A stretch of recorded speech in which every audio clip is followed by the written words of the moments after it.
I ran Chicago Marathon vlog too. And yeah, I made a video for Instagram where I did a 5-mile run and I went home. Like guys, mentally I am just not there this year. So anyway, so I came back. I went home for a couple hours. I made myself come back and I'm gonna get some more miles in. I'm wearing my Adidas Audio Pro 4 and whoo, you talk about a carbon plated machine. These are still my favorite carbons. But anyway, so yeah, I was talking about how I wish that I would have called it a marathon career for New York. Man, New York is such a pinnacle. Like, that is such an experience that I just don't know how I'll ever top that. And it's been hard to get back motivated since then, because when you feel like you've climbed the mountain and you've done way more than you ever planned on, sometimes it's hard to get revved back up for these things. And I don't know, like, one thing that I've reminded myself and remembered are there are different types of runners. There are runners out here that don't even care if they ever run a marathon or a half marathon, 10K, 5K. They legit just run because it makes them feel good. And I think, how freeing is that? You know, one of the worst things you can have in life are expectations. When you start putting expectations on things, on people, that's when you start having disappointments. So with running was always my stress relief.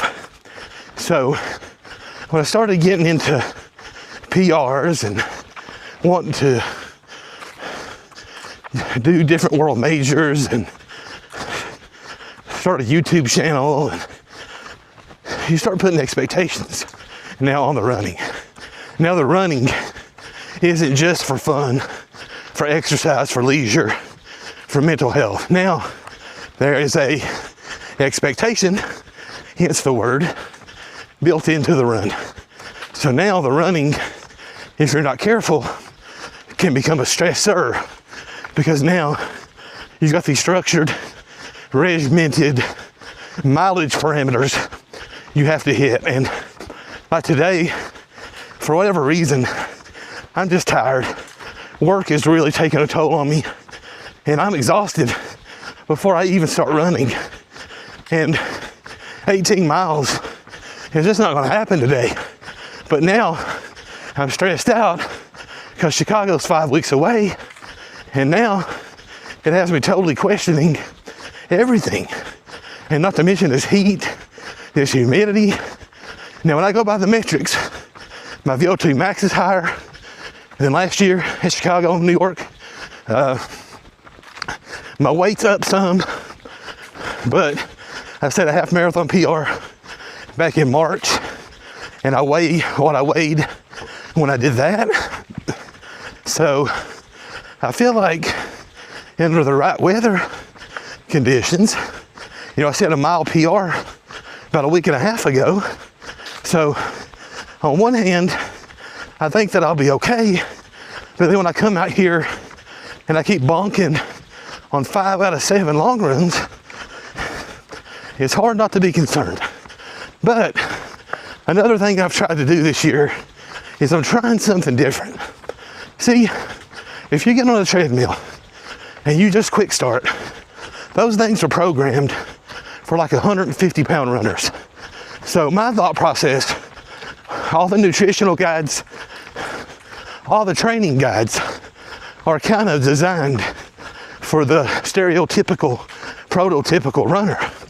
So for me, every time I've gotten to the marathon, I have felt beat up, tired, slow, and stiff. Even last year when I did the PR, I set a new PR by 11 minutes, but I didn't feel good. Like, I felt tired. I felt beat up. I felt just, so I'm trying something new this year where I'm gonna try to peak in October. So starting September 1st, I'm gonna really rev up my training, really start going for it. Because last year, I honestly felt like I peaked about the middle of August. And then for about 2 months, I was just trying to hang on. And by the time I got to Chicago, I felt beat up, had a left quad injury. I just, like I say, I felt overtrained and just beat up. So this year, I've purposely kind of held back a little. Just been running consistently, not getting too crazy, too caught up in the mileage. And I'm gonna see if I can like redline it, pedal to the metal it all of September, and then by the marathon October, really be hitting my peak and my high end, and hopefully feel the best I've ever felt.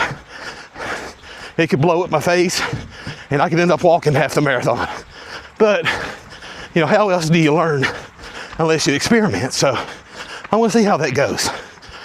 So anyway, people have been asking me about weight loss and marathon training.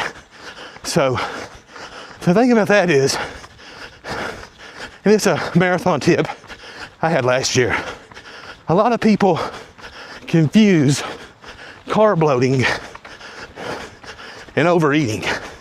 A lot of people overeat instead of properly carb load. And that's why they have so many issues come race day. Because you don't eat like Thanksgiving dinner, you carb load. So when you're losing weight while marathon training, it's kind of the same concept. I try to put myself on a 2,000 calorie per day diet. But I don't look at it as 2,000 calories a day. I look at it as 14,000 a week. So when I know I have a long run on Sunday, I may do 1750 Monday through Friday, and that frees up 1,250 calories. So on Saturday, I can now take in 3,250 and kind of really carb load for the marathon, you know, for not the marathon, but for the long run on Sunday. And then on Sunday, had I completed this 18 miler, I'm going to burn about 3,000 calories. So now, when I go home, I don't take in the whole 3,000 I burned, but instead of the 2,000, you can borrow 1,250 or something out of that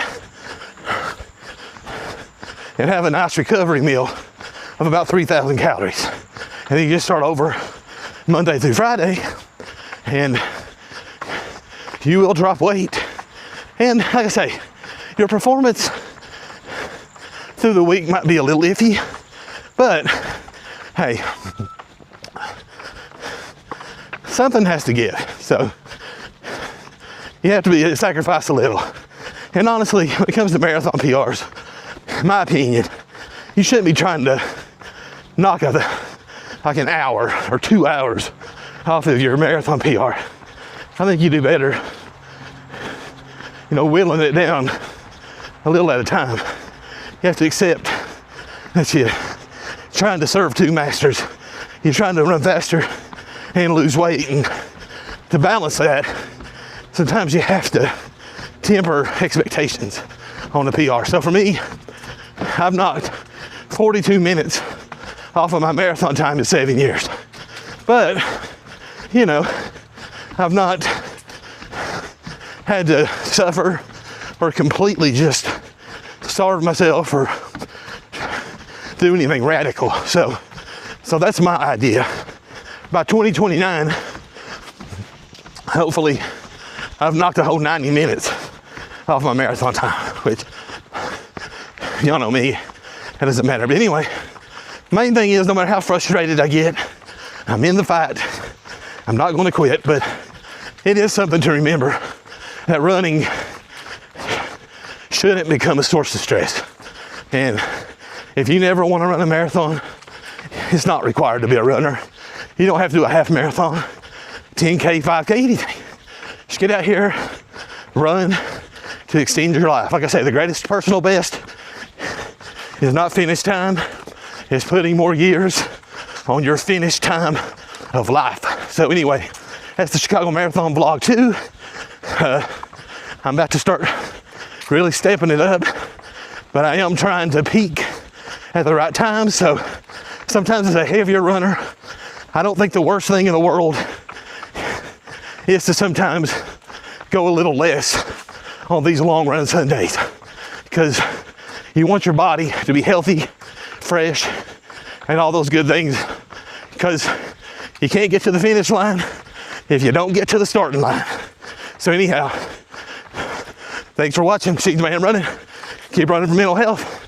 Keep making every day a personal best. Baby.